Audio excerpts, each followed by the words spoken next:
So dear colleagues and everyone joining us at this session, I warmly welcome you to the fourth lecture of the webinar series organized by the Social Policy Analysis and Research Center, Faculty of Arts, University of Colombo, to commemorate its 15th anniversary.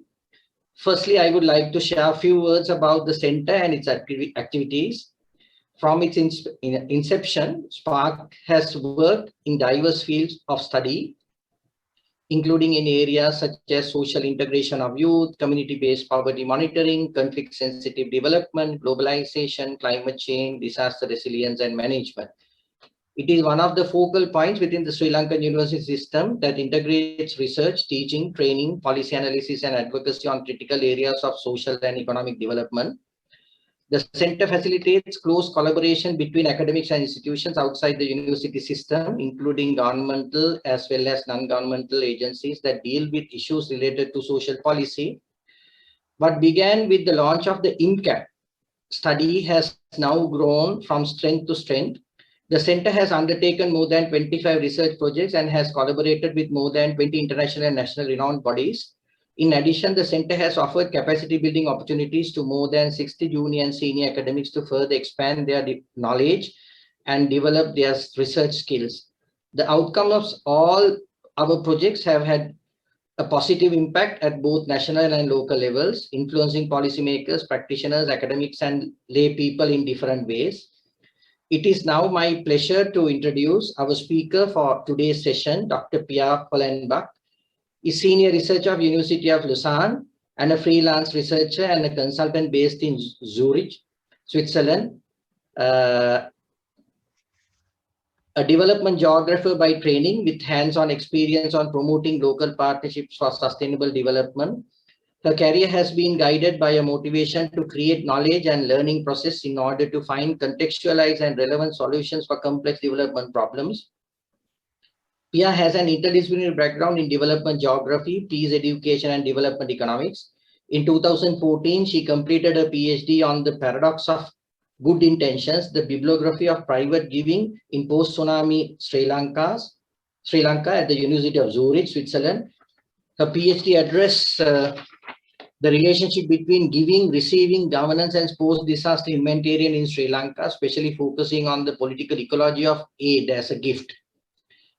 Pia's current ongoing research project, 2017-2019, funded through the Swiss National Foundation, investigates how the Sri Lankan Tamil diaspora in Switzerland engages in development and peace building in post-war Sri Lanka, and tries to understand and analyze different perspectives, practices, and dynamics of engagement in Switzerland and Sri Lanka.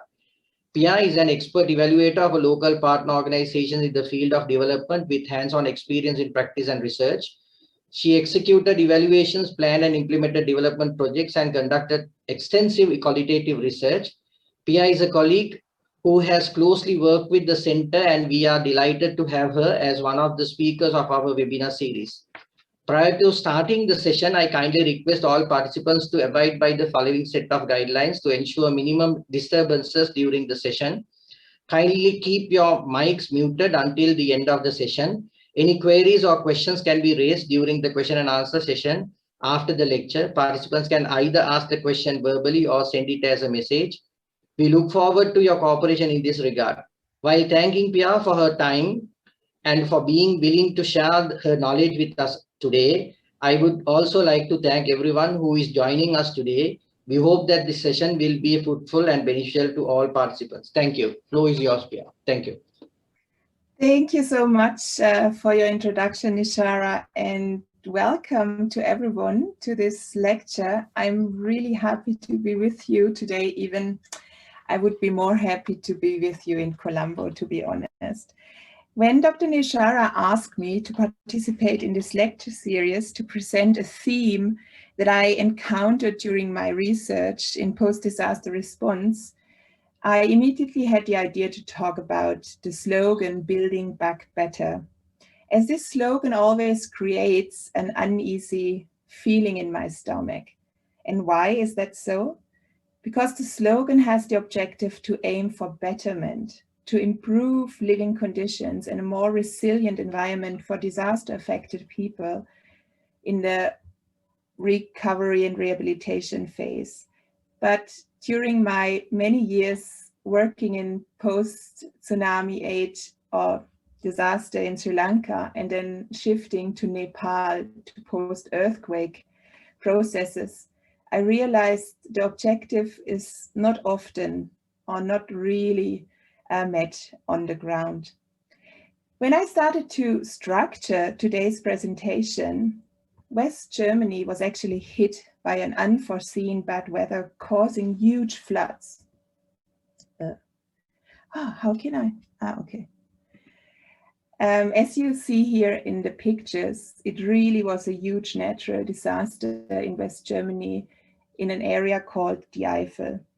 What really struck me was that the public news never used the slogan of building back better. And actually I was wondering why. Okay, the outcome or the size of the disaster was not as huge as a tsunami or an earthquake in Nepal. But I also realized that the German government immediately took over the direct response activity. Even the army got involved. And the government gave promises to support all affected families and communities to rebuild what has been destroyed and to protect the environment or the people of upcoming new floods. The narrative was, it should never happen again. We will not allow nature to destroy lives and the belonging of the people in the future. I realized the floods in Germany are not calling for international aid, nor do they respond with mechanisms that follow international scripts of disaster response, recovery, and rehabilitation that are linked, for example, to the Agenda 2030 or the Sendai framework for disaster risk reduction. My point is that most natural disasters in Europe, mainly West Europe, do not become internationalized aid events, bringing multi or bilateral donors into the scene that support the recovery and the rehabilitation processes.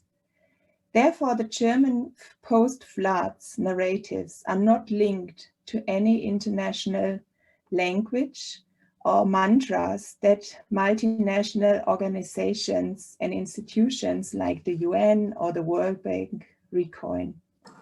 This made me further think about the hegemony and power of multinational organizations and of how they shape post-disaster response activities, language, and forming mantras that stand and guide so many post-disaster activities in countries mainly located in the South. But how and when did the slogan "Building Back Better" came alive? I'm pretty much sure many of you have heard the slogan, being a citizen of Sri Lanka and living in Asia. The idea is very simple. When disasters happen, the impacts on lives, belongings, infrastructure, and human-built communities are immense, just as seen on the pictures before. The South Asian Disaster Report in 2005 states that disasters are produced due to the weakness and vulnerabilities of communities, countries, and structures to withstand encountered hazards. Wiesner and al. Further defined in 2004 vulnerability as a lack of capacity to anticipate, cope with, resist, and recover from the impacts of hazards. Disaster management, as you might know, is commonly presented by 4 phases: mitigation, preparedness, response, and recovery. Berkeley et al. Stated in 1993 that of these 4 phases, recovery is the least understood. After the initial post-disaster response activities during the emergency phase, the restoration period has to be quickly transformed into reconstruction and long-term recovery in order to restore a sense of normality for the communities that have been affected. Even so, the aid community continuously engages in post-disaster reconstruction in so many countries around the world, like in Indonesia after the typhoon in 2020, in Haiti after the earthquake in 2015, also the cyclone in Bangladesh or India just in 2020, the phase of recovery remains inefficient and poorly managed. And I would even say often it's not even thought through very well.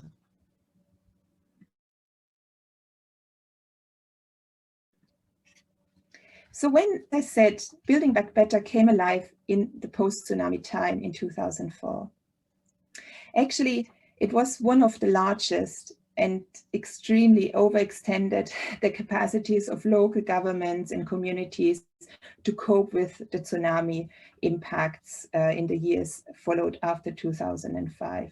Till today, the Indian Ocean tsunami was the best financed, the question is if best managed, internationalized post-disaster response and recovery activity involving the largest number of aid organizations around the world.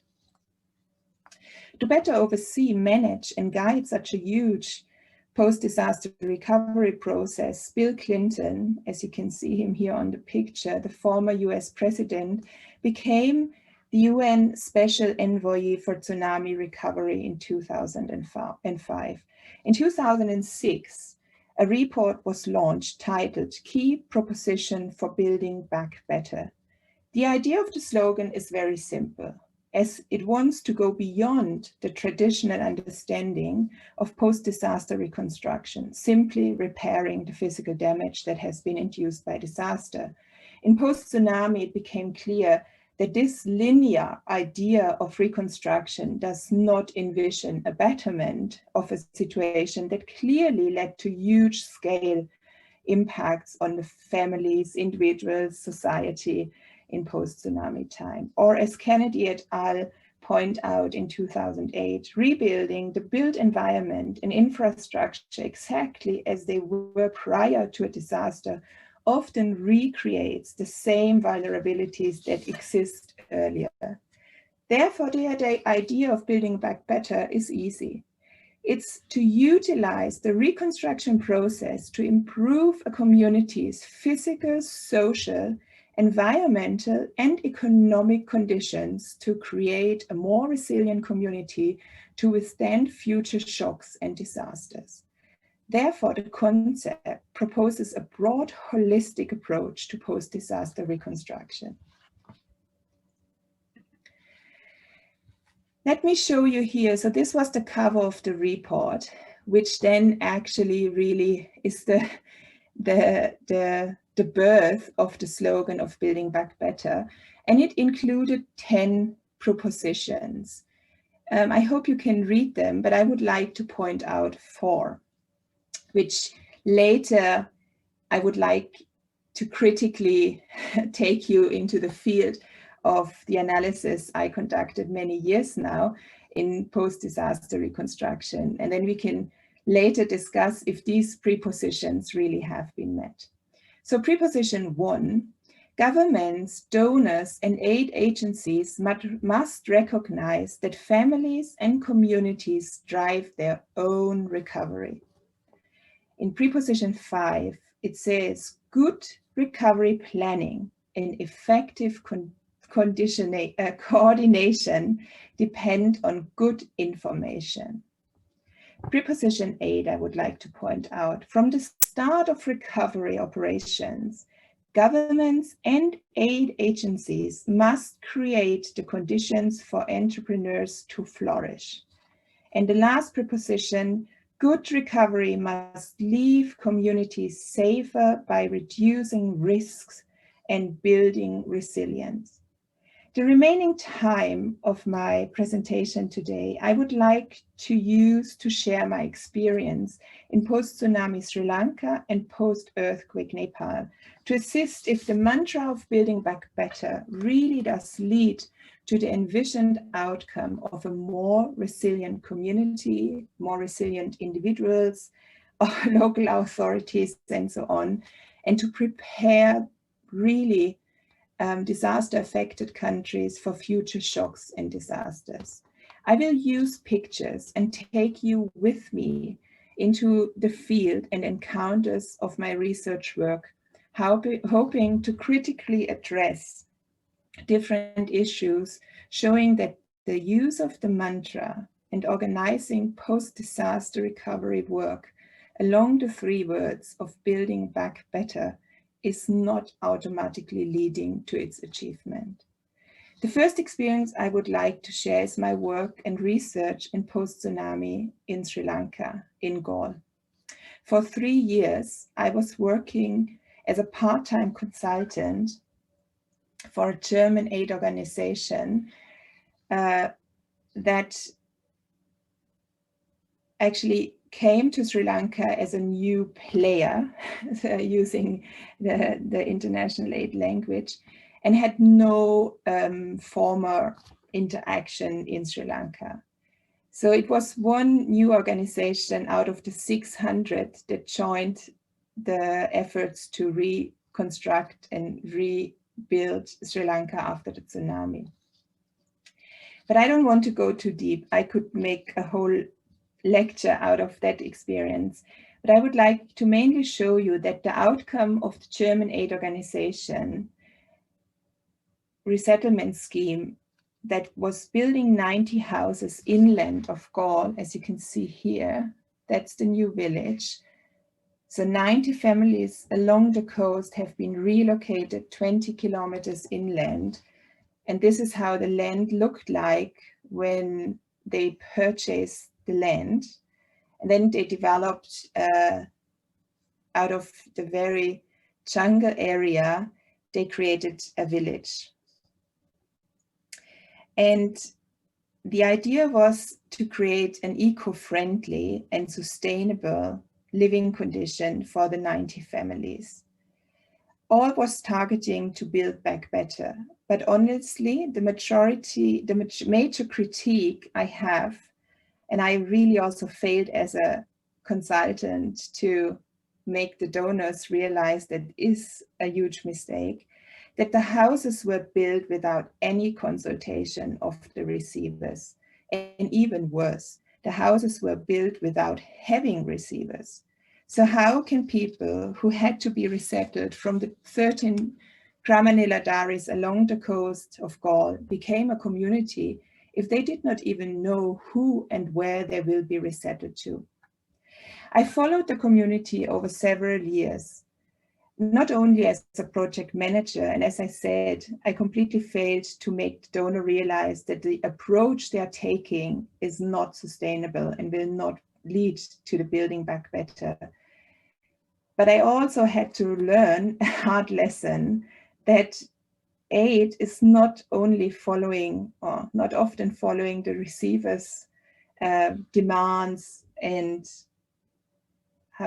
demands and needs, but is following other aims and rules, and mainly that of showing their donors that they are efficient, effective, and very fast in implementation. But I also followed German Haritagama, that's the name of the village that was rebuilt, as a researcher, and following up the community over several years to analyze and to assess the impacts of aid and relocation, and to find out why different dynamics and visions collide with the slogan of building back better. Let me share a small video. It's actually 10 minutes, and I hope you can hear. Let me try. It was a documentary film done by a Swiss journalist, and you will also realize that Dr. Nishara was part of this documentary, and it will give you an insight into German Haritagama as it is today. But okay, let me try. Please let me know if you can't hear. Can you hear? Yes, we can hear. Okay, perfect.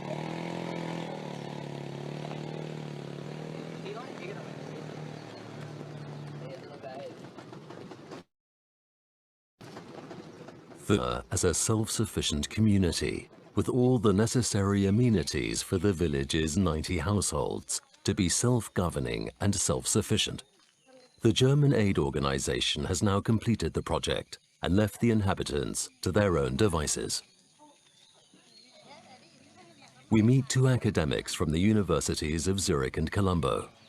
Nishara Fernando and Pia Hollenbach have researched the development of Haditha Gamma. On today's visit, the first person they encounter is a new resident. But they will expand the house. So there are four bedrooms here. 4 bedrooms. They have spent like 500,000 to purchase this, and so they don't know what has happened to the previous owner, the original owner, but they have already asked the previous owner to change the what do you call the certificate that you have given to her name.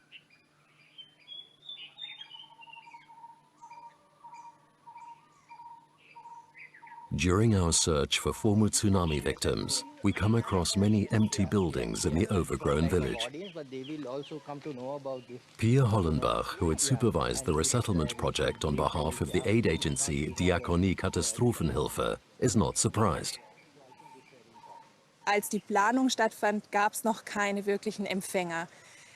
Die Planung fing an Ende 2005, umgesetzt wurde seit Anfang 2006 und die Beneficiaries, also die Empfänger für die Häuser, wurden erst Mitte, Ende 2006 identifiziert. Von dem her, die hatten keinerlei Involvierung in Planung oder Planungsentscheidungen.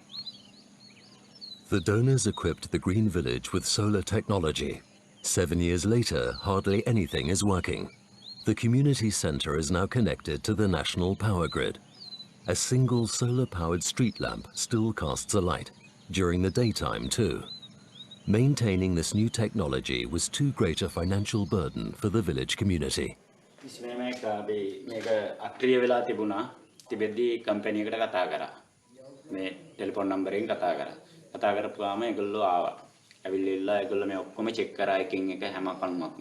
Check කරලා ඉඳන් කිව්වා මේ battery ගොඩක් battery expire වෙලා තියෙන්නේ අවුරුදු 4යි තියෙන්නේ 4 දැන් පැනලා තියෙන්නේ කියලා. මේ අර බැටරි සවුත් වෙච්ච හින්දා මේව නිකන් කණුවලනේ තිබුණේ. මේව සොරුගලා ඉන්නේ කියන බයර තමයි මේට ගෙනල්ලා තියාගෙන පැනල් වල අප්සෙට් යන බඳුරට පැනලා ඩැමේජ් වෙච්ච හින්දා මේකත් ඒ වගේ වෙයි කියන මේකට තමයි මේව ගලවලා ඔෆිස් එකට ගෙනල්ලා තියෙන්නේ. The community amenities also remain unused. The market hall has never seen a market. There are no children for the kindergarten, and no one can remember when the last doctor's visit was.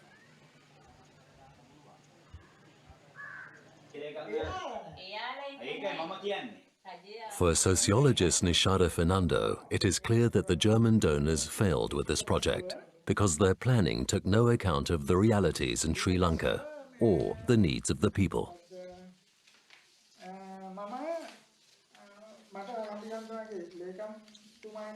The idea was to develop a sustainable community without depending on, government institutions. So in that context, the donors will provide all the necessary facilities, even the skills, hoping that this will sustain. But unfortunately, 8 years after relocation, now we can see most of the people whom they have trained have already gone out of the location. So now there is actually no one to take the responsibility.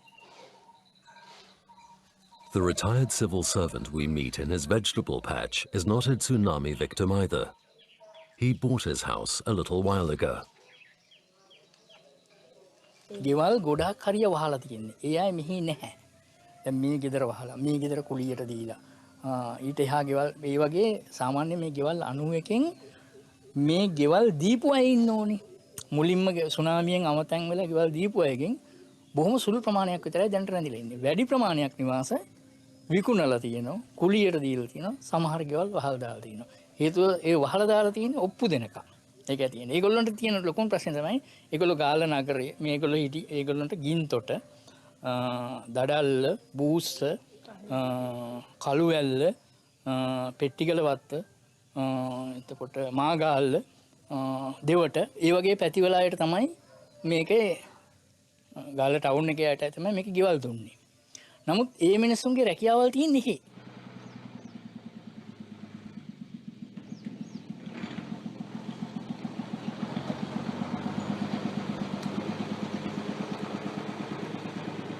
The bus service to the town is poor. And because only 30 to 40 houses in German Haritagama are occupied on a regular basis, there is only one functioning village shop.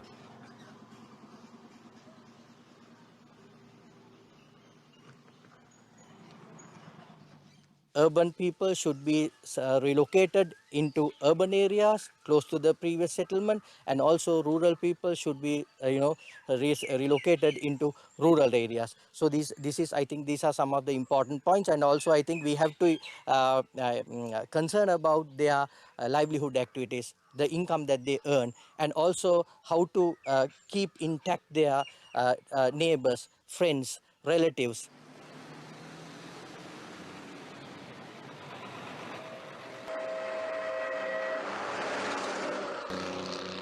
The photographic studio on the outskirts of Gul was destroyed in the tsunami. Its owners were given houses in Haritagama. 4 years ago, however, the photographer Viraj moved back to his former home with his family. මූලික තමයි සමාජ ප්‍රශ්නය.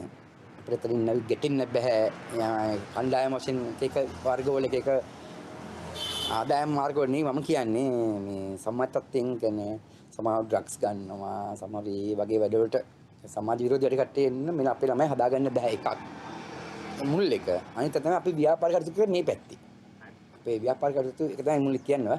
ව්‍යාපාර කටයුතු කරන්න බෑ මේ පැත්තින් ඉඳලා අපිට. එහෙනම් ගොත් උදේ 10ට එන්න ඕනේ. පාර විදමක් වැඩි. අප හවස 4ට මෙහෙන් යන්න ඕන.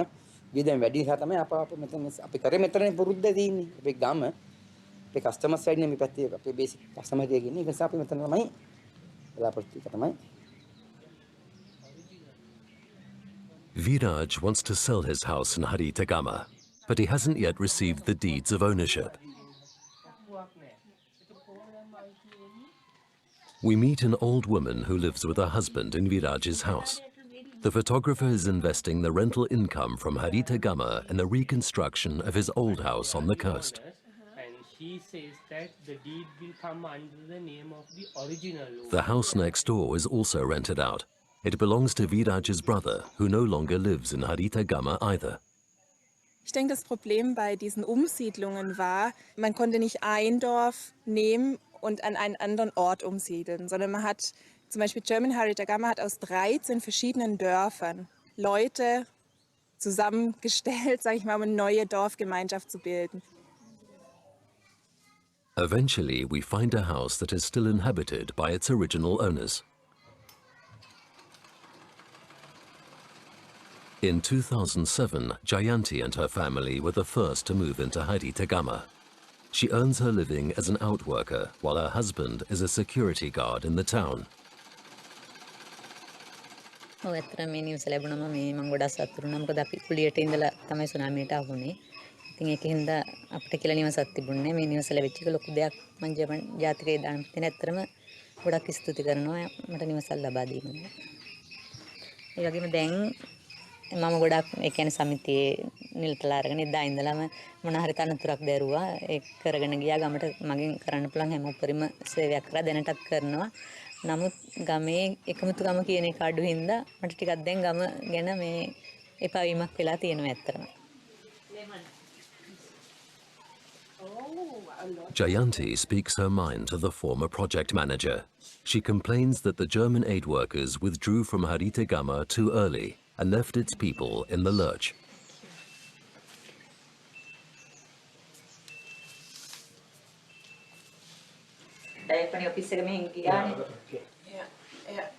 So all the problems had started after moving this particular office. ඩයිපර්නේ තව අවුරුද්දක් දෙකක් තුනක් මේ ගම මීට වඩා වෙනස්. හොඳ දියුණුවක් කියනවා මීට වඩා ගන්න පුළුවන්. මොකද ඒගොල්ලෝ පස්සෙන්ම ඉන්නවනේ. If that office had been here for another at least 2 years, this village would have been much developed. අලුත් අය හැබැයි සර් සමිතියට තාම එහෙම සම්බන්ධ වෙන්නේ නැහැ. අපේ ඉන්න ටිකෙන් තමයි කරගෙන යන්නේ. The new ones are not into the society. Exactly. So the society is very small, but the idea was that it's a big society, and then it's still difficult, but then people would have had grown together, but it never. As one unit. The idea of the village actually didn't happen. Now this actively involved villager, a resident since day one, would also like to move out. Her wish list to the gods includes her greatest dream, a new house all over again, but this time on the main road and with good neighbors. Okay. I would like you to keep what you have seen in mind and maybe also rethink the 10 prepositions of the Building Back Better idea. And you now can see I've taken you to German Haritagama. I haven't been there for a while, but I'm pretty much sure if we all would visit today, the difference might not be of another reality.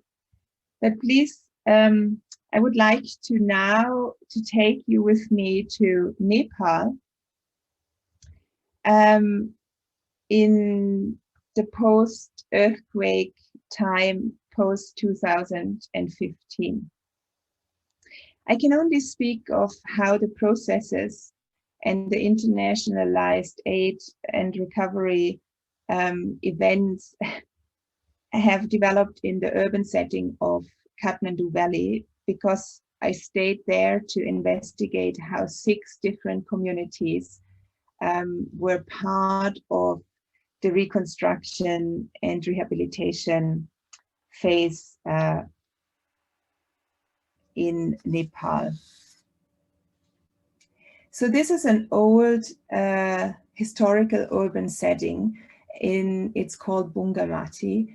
And as you can see, the houses have been constructed a very traditional way, made out of bricks and clay bricks that also encounter very nice wooden windows. And I show you this really impressive art of creating windows. And it's a very, it's called Dinevari architecture. And many houses and urban parts have been destroyed or partly destroyed due to the earthquake. And the Nepali government was heavily supported by multi and bilateral donors, aiming to rebuild quickly, fast, and respecting the Nevari culture of housing rules, but using earthquake-proven technology.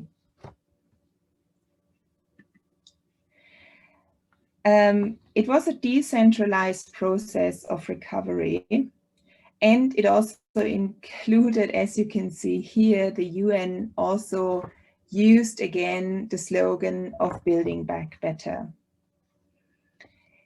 As it was a decentralized recovery process and very much owner-driven, a lot of housing owners who had the financial means started to relocate out of their own motivation, not waiting for international or bilateral donors to come and support them.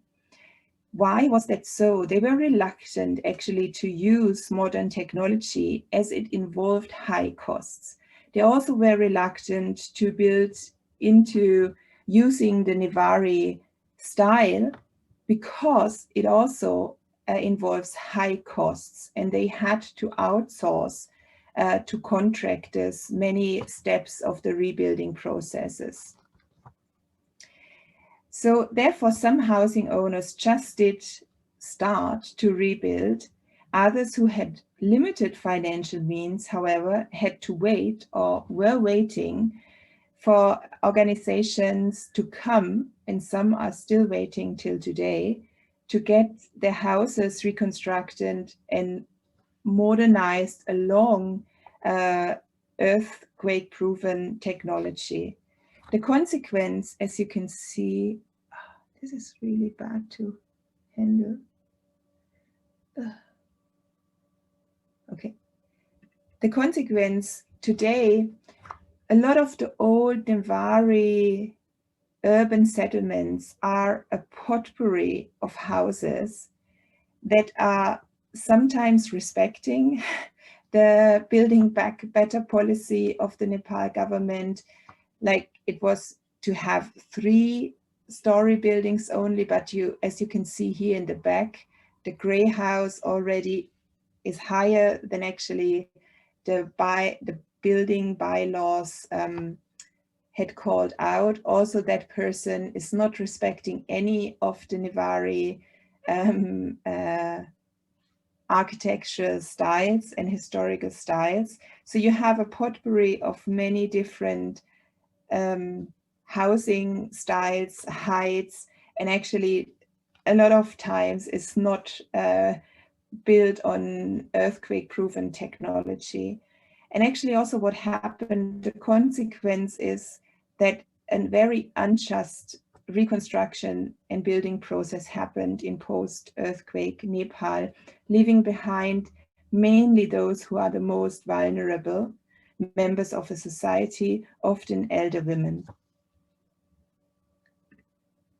And let me share almost one of the last slides. This is a scene which I captured in 2017. As you can see, it's a public space and you see a harvest. So what also happens even in urban settlements in Nepal, a lot of people remain doing do farming on the side to have access to fresh vegetables and grains. And I had a conversation with the ladies who are sitting here because it's very female driven. A lot of architectural activities are organized by women groups and they harvest it in a way of a cooperative village activity, bringing together the harvest and then distribute it among the people living in a certain settlement. So I had a discussion with one of the ladies and asked them how they experienced the post-earthquake reconstruction and rehabilitation phase, and if they are satisfied with the outcome of the support they were getting. So one older lady of those who are sitting here in the corner on the one picture told me, you know, there was an organization supporting me to rebuild my house. I did live in a mud brick house, and let me share. She was living in a mud brick house like this, along the marketplace. So I was living in a mud brick and clay house. Now I have a modern house, earthquake proven, as you can see here on the other side of the slide, which is made out of concrete walls and steel beams. But you know, since I live in this house, I'm not happy anymore. I suffer from pain in my knees and joints. The first harvest was rotting. I'm not happy at all. I know it is safer now, but you know, the house stopped living with me.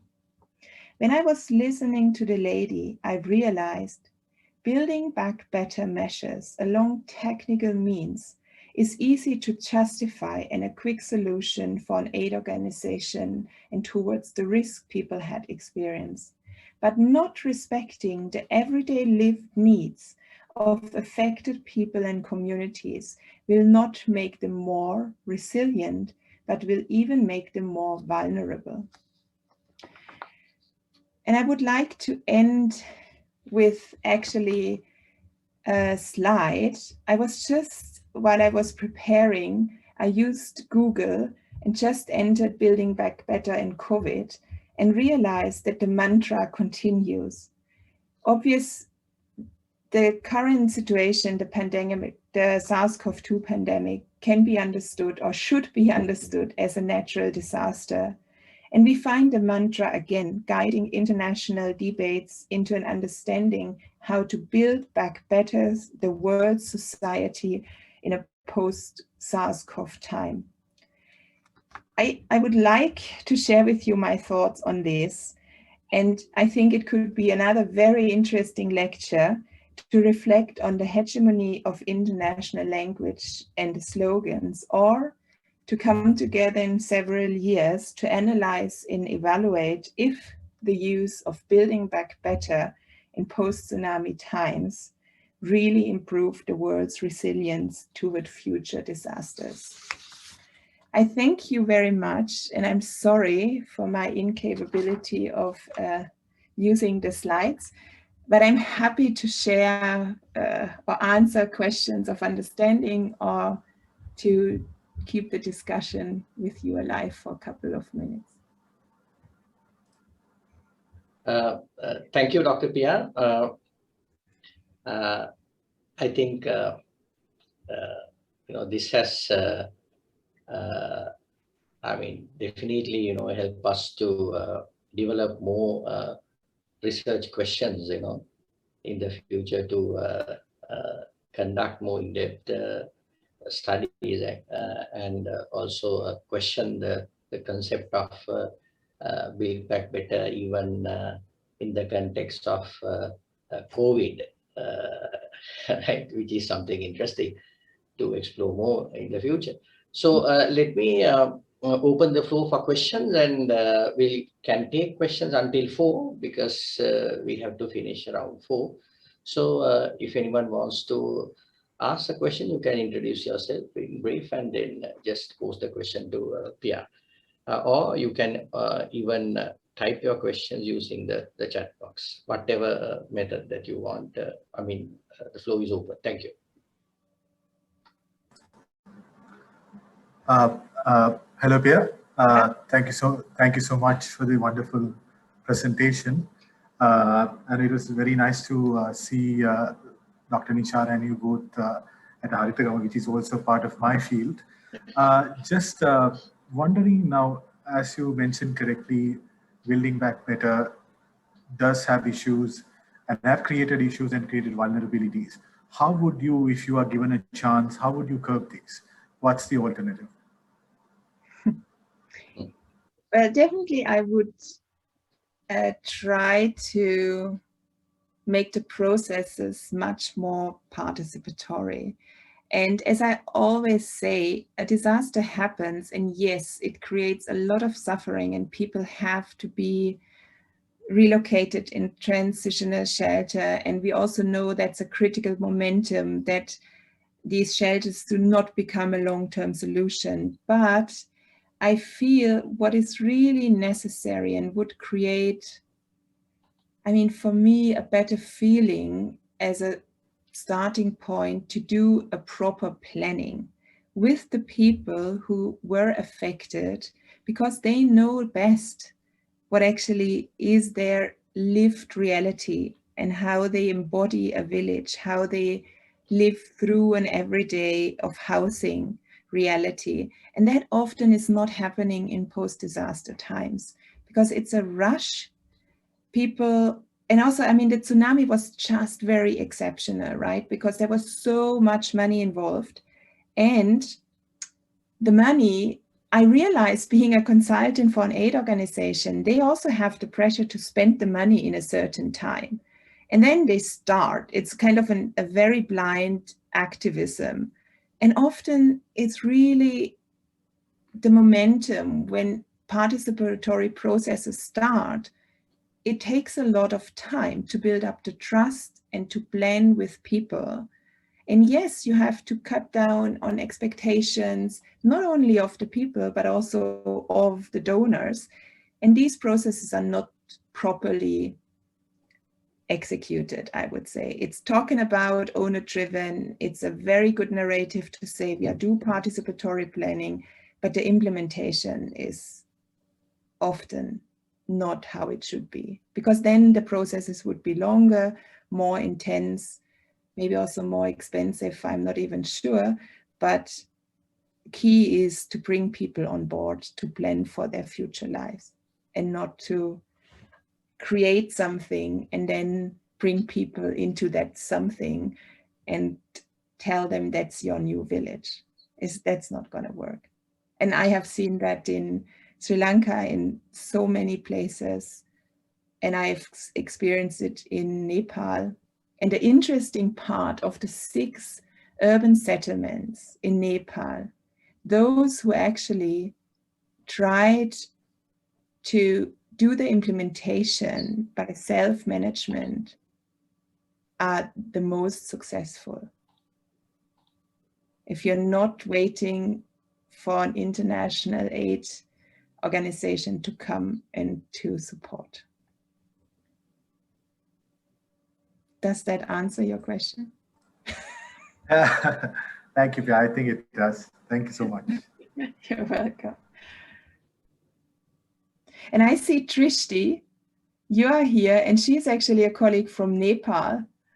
And I hope I capture the Nepal situation as good as I can.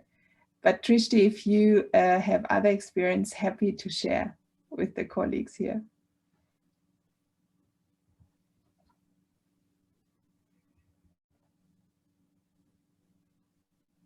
Okay, any other questions?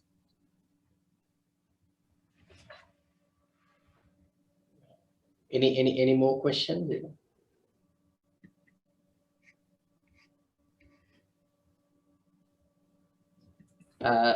Yeah. Just one question from my side. Now when it comes to this kind of like reconstruction after massive earthquake with a lot of displacements and large number of families to be relocated, which is not an easy task. So even in case of Sri Lanka, we were new to this, and we did not have structures, and available structures were not not sufficient for us to engage in this kind of massive reconstruction work. So therefore, always, we have to, and also we were under the long war, and so we had to, somehow we wanted to get external assistance.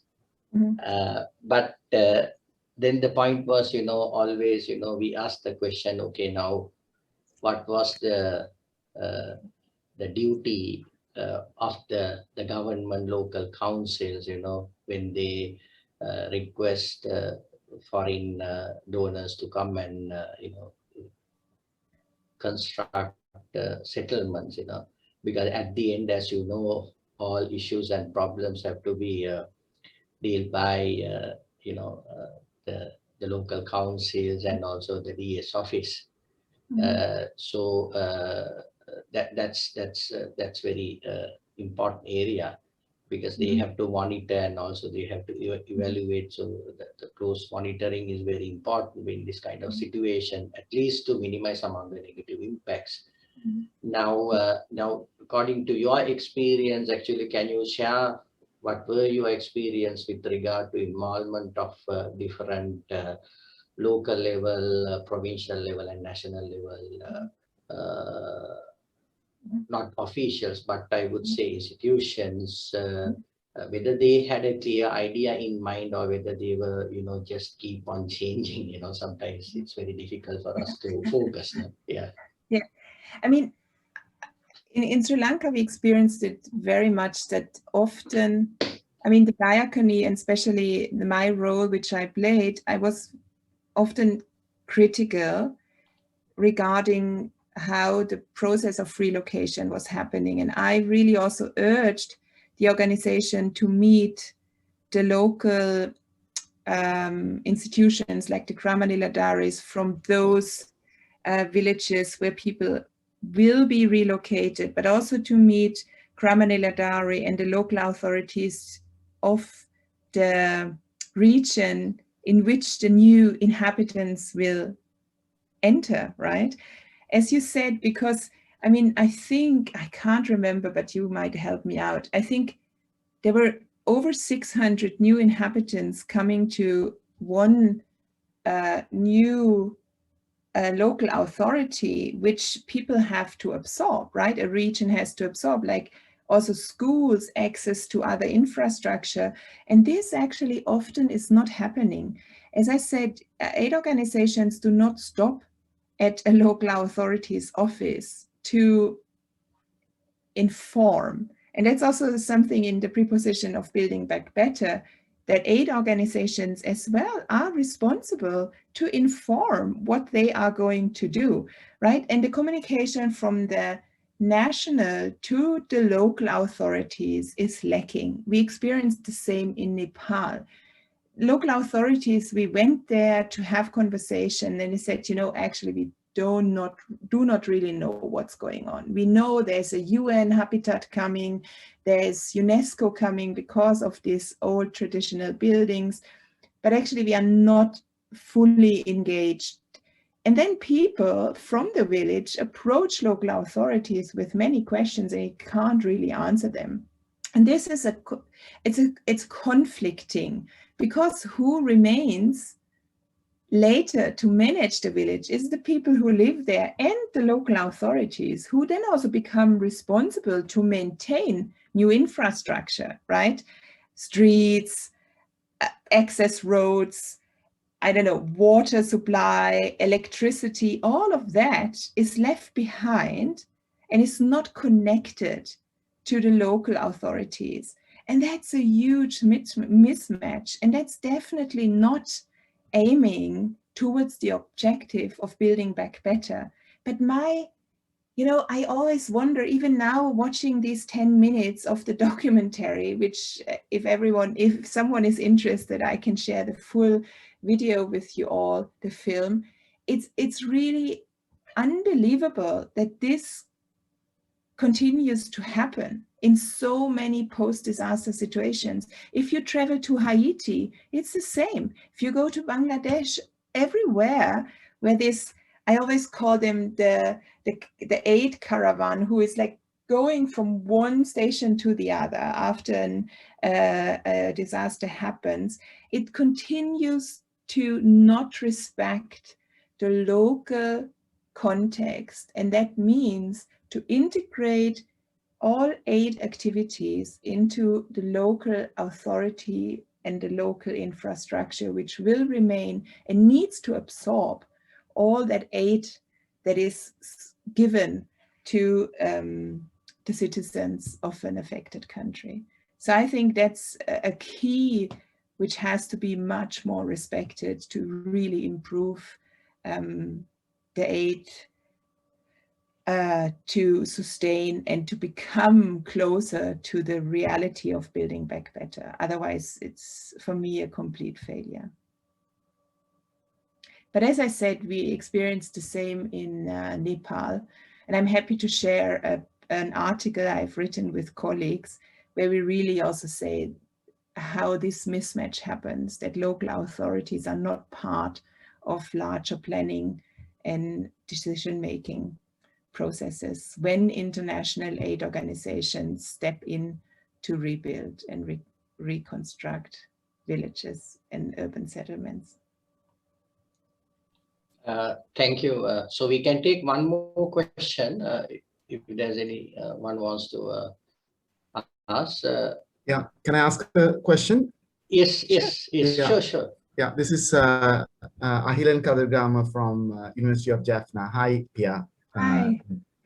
Do you see a kind of a continuity in terms of, neoliberal development policies, right? That, for example, I'm thinking of Naomi Klein's work on disaster capitalism, right? Where they come with a blueprint of, drastically changing the political economic landscape, and not just after disaster, but with development more generally. And is it because those kinds of frameworks are also used in this kind of building back better that this happens? Though, I'm not saying that it is intentional, but these are the kind of frameworks that are available, and the donors kind of fall into their usual practices. Is that the reason, or what's the, is it just insensitivity, or is there a, can we attach some ideological backdrop to this? Thank you. Yeah, Helen, I wish it would be not intentional, but if I would have an answer, I think we could radically change the international aid kind industry, which I feel, as you said, I mean, it happens again and again. It has the same kind of tyranny to of the experts that still feel they have the primacy of knowledge, and is not changing within the international development or bilateral donors mentality. And actually, I have not really a good answer to give, but it's just, I think it's also a culture that has such a dominance, and it's cultivated to have also the legitimization to survive, because if there would be a radical reflection, it would need to stop with these old aid traditions. And I don't know if my answer is really helpful, but it saddens me, and it makes me kind of not really angry, but mainly sad that the learning curve is so low. And I continuously say also in the COVID times now, if the learning curve, I mean, if the infection rate curve would be as low as the learning curve, how to deal with disasters nationally, but also especially internationally, we would not be so hard hit, or we would really learn to live and learn to adjust to a disaster, what we are experiencing right now in the world. Sorry, Ahilan, I'm not sure if I answered your question. Thank you. You're welcome. Yeah, so with that, I think we should actually now conclude our lecture and question and answer session, because we have spent nearly 1 hour. So I would like to thank Dr. Pia for her time, and also for being willing to share. I mean, you have already shared what you have already gained and what you have what you have done in Sri Lanka, and also it's good for even for our undergraduate and postgraduate students who are working on this topic in Sri Lanka. And also, I think, as you said, this is here, so she will also, quietly give us her feedback. And so in addition to that, I would also like to thank everyone who has joined, and Island actually from Jaffna, University of Jaffna, and all other postgraduate, undergraduate students. And also I know that there are members from Disaster Management Center. I think Mr. Jaivir is there, and also some DSC people from Kegol and other areas. Thank you very much for your participation. I hope we got something, and I think we have to, based on our research, these are like evidence, and so we have to come up with new policies when we try to relocate people in the future, irrespective of whether it is development related, disaster, or conflict. So with that, I would like to close the session. And before I close it, I also would like to request you, we are going to have the next actually the 5th lecture. It's on next Thursday. It's on revisiting disaster risk governance, observation of progress in theory and practice. This is actually Dr. Jonathan Lassa from University of Charles Darwin, Australia, accepted, and so hope you will also join for the next lecture. With that, let me close the session. Thank you very much again. Thank you so much, and all the best for everyone. Okay, yeah, take care. See you all. Thank you. Bye. Bye.